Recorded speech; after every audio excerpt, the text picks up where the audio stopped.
kalian pernah nggak sih ngebayangin kayak mau punya rencana buat di masa depan, misalnya kalian mau punya rumah sendiri atau mau punya mobil, atau mungkin kalian mencoba buat keliling dunia?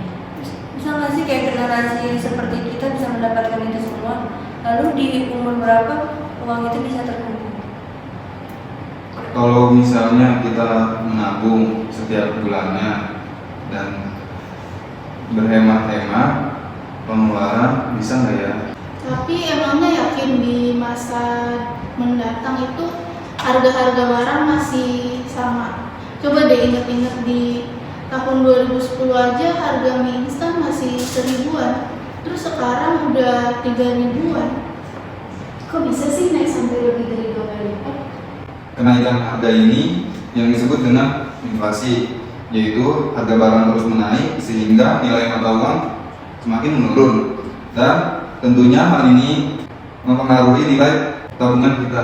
Berarti nanti barang-barang yang kita sudah rencanain beli bakal naik semua dong harganya. Terus gimana kalau kita cuma mengandalkan tabungan? Rencana di awal tadi cuma bisa jadi angan-angan aja dong. Ya tenang aja, nggak perlu takut sama inflasi karena kan kita bisa berinvestasi. Emangnya berinvestasi itu apa sih? Investasi merupakan upaya mengelola dana agar menghasilkan keuntungan jangka panjang.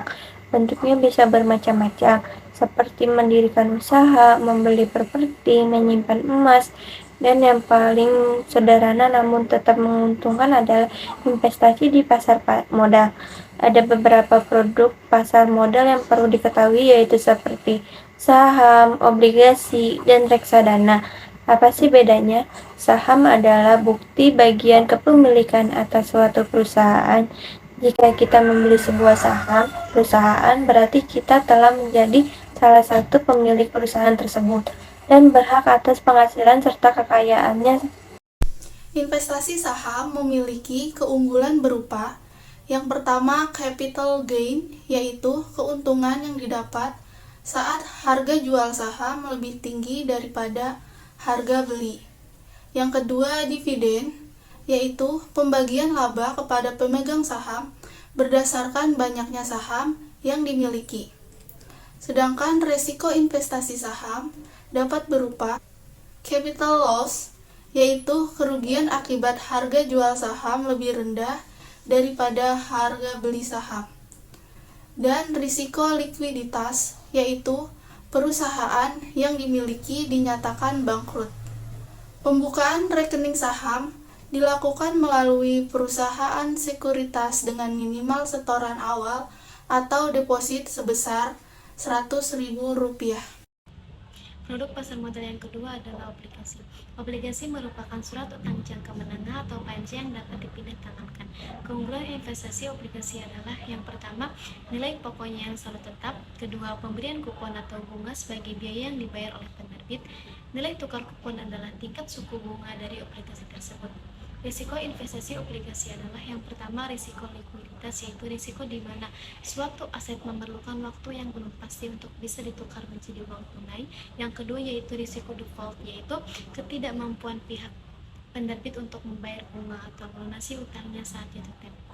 Keunggulan investasi reksadana: kenaikan nilai aktiva bersih, yaitu nilai yang menggambarkan total kekayaan bersih reksadana setiap harinya.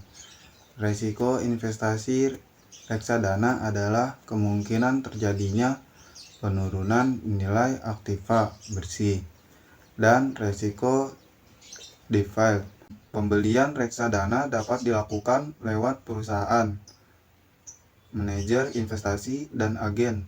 Penjualan reksadana memikat menilai pembelian yang beragam, bahkan ada yang hanya 10.000.